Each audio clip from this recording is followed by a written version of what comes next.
Inaugurée en 1969, la délégation du Québec à Chicago couvre le territoire des 12 États du Midwest américain. La nouvelle déléguée Martine Hébert, ancienne vice-présidente principale de la Fédération canadienne de l'entreprise indépendante, est en poste depuis quelques semaines. Nous l'avons rencontrée hier. Martine Hébert, bonjour. Bonjour. C'est un plaisir de vous revoir, n'est-ce pas? Ça fait combien de mois maintenant que vous êtes à Chicago? En fait, je suis arrivée à Chicago là, depuis vraiment le début septembre seulement. Oui. Donc, et comment ça se passe? Ça se passe très bien. Je vous dirais que c'est un univers fascinant, vous savez. Et le Midwest américain aussi, qui est une région qu'on connaît très peu.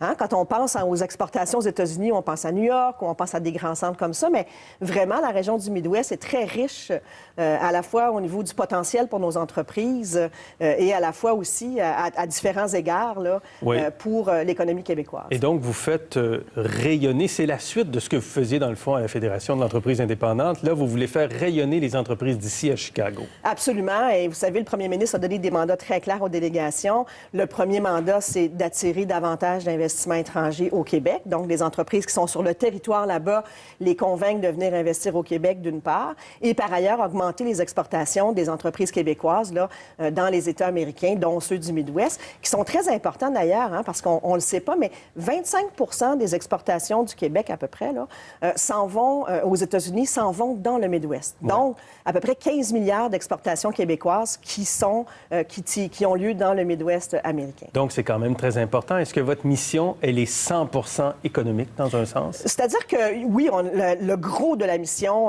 du recentrage au fait aussi des délégations, là, est à caractère économique. Ça, c'est très clair. Évidemment, on a d'autres mandats aussi. Par exemple, au niveau culturel, on a reçu l'OSM. La semaine prochaine, on reçoit l'Orchestre métropolitain de Montréal. Mais ça demeure quand même marginal, je vous dirais, dans l'ensemble des activités de la délégation. Et c'est quoi donc le potentiel de Chicago, de l'Ohio et des autres États qui sont environnants? On parle souvent de l'État de New York ici, puis on parle du commerce avec les États-Unis en général, du commerce mondial pour le Québec. Mais votre région, à vous, c'est quoi son potentiel pour les entreprises du Québec? C'est énorme. Je vous dirais que c'est une très grosse région. C'est le cœur manufacturier, en fait, des États-Unis. C'est le Midwest américain, d'une part. À peu près 20 de la population américaine aussi dans le Midwest. On parle de 68 millions de personnes qui sont établies là. D'entreprises, beaucoup... C'est le double du Canada. Tout à fait. Beaucoup d'entreprises dans le Fortune 500, comme Kraft, par exemple, Procter. Et quand on parle des États-Unis aussi, il faut se rendre compte qu'on parle de quelque chose d'énorme, hein, comparativement ici. Je donne un exemple. Par exemple, je regardais le Kroger, la chaîne d'alimentation américaine. Là, c'est des milliers de magasins dans 35 États au pays, 121 milliards de ventes. Donc, lorsqu'on réussit à pénétrer dans des marchés comme ça pour des entreprises dans le domaine agroalimentaire, par exemple, c'est des marchés potentiels qui sont, je vous dirais...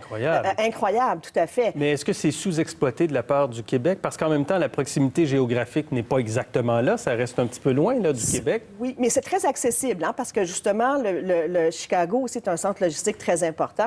C'est accessible notamment par la voie maritime, oui, avec les Grands Lacs.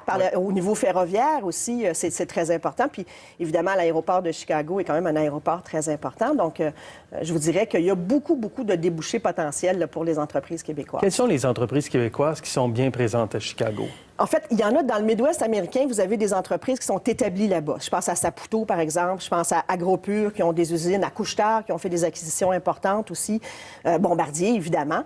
Mais il y a d'autres entreprises, comme à Chicago. Il y a le groupe Lacasse, qui est un fabricant de meubles, qui a un salon de démonstration là, à ce qu'on appelle le Merchandise Mart. Donc, il y a beaucoup d'entreprises comme ça. Il y a des entreprises aussi qui vendent, évidemment, leurs produits, puisqu'on exporte. Je pense à Autobus Lyon. La ministre Giroux a fait une mission en février dernier qui a débouché sur un contrat d'autobus électrique dans le Michigan pour Autobus Lyon, justement. Donc, ce genre de potentiel-là est là aussi et se concrétise. Est-ce qu'on est prêt à exporter davantage? C'est-à-dire que oui. Moi, je pense qu'il y a beaucoup d'entreprises québécoises qui gagneraient à connaître le Midwest parce qu'il y a des opportunités dans des villes où, comme Minneapolis, par exemple, Cincinnati, qui sont des endroits où il y a peut-être moins de compétition. Il y a peut-être moins de fournisseurs en lice là, pour fournir les équipements ou encore les matières premières que recherchent les entreprises dans ces villes-là. Donc, il y a, si vous voulez, il y a là, je pense, une belle voie pour nos entreprises. Il y a encore beaucoup de marge de manœuvre. Évidemment, le défi pour une entreprise du Québec, c'est toujours de devoir faire un diagnostic préalable. Et ça, c'est Export Québec qui nous aide à faire ça pour s'assurer que l'entreprise est prête à exporter et qu'elle va être capable de livrer la marchandise aussi. Entre vous et moi, là, est-ce qu'on vous parle de Donald Trump? Est-ce que ça vient interférer dans la relation entre le Québec et l'idée d'investir, par exemple, dans la région de l'Ohio? C'est-à-dire que c'est sûr que le protectionnisme américain inquiète les entreprises. Les entreprises regardent ça de près et c'est normal. Hein? Je pense Oui. que parce que les États-Unis demeurent quand même notre principal partenaire commercial. Mais je vous dirais que dans mon quotidien, là, dans ce que j'ai fait comme activité cette semaine, par exemple avec des entreprises manufacturières qui étaient à Chicago pour l'événement FabTech, qui est un événement du manufacturier innovant, ou encore la semaine passée avec d'autres entreprises là, dans le domaine des sciences de la vie à Toledo. C'est pas des conversations nécessairement qu'on a tous les jours. Mais est-ce que les là. entreprises du Québec se sentent bienvenues compte tenu du protectionnisme américain? Est-ce qu'elles se sentent bienvenues d'aller investir aux États-Unis? Je vous dirais que jusqu'à présent, oui. Je vous dirais que moi, les entreprises québécoises, ce qu'elles voient, c'est le potentiel. Il y a du potentiel, il y a un marché potentiel. Comment est-ce que je fais pour pénétrer ce marché-là? Et le rôle des délégations, de la délégation, c'est entre autres justement de trouver des clients potentiels, de les mettre en lien, nos entreprises québécoises, avec ces clients potentiels-là sur le territoire. Et ça, c'est fascinant. Est-ce que vous vous êtes donné un objectif personnel?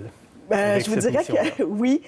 J'ai vraiment l'objectif de faire en sorte qu'effectivement, il y ait plus d'entreprises québécoises qui exportent et d'explorer certaines filières davantage, que ce soit non seulement dans le domaine, par exemple, de l'agroalimentaire, mais aussi dans certains secteurs stratégiques comme le transport électrique, où le Québec, on a des forces et il y a un gros potentiel dans les États américains qu'on couvre parce qu'il y a vraiment une mouvance vers le transport électrique.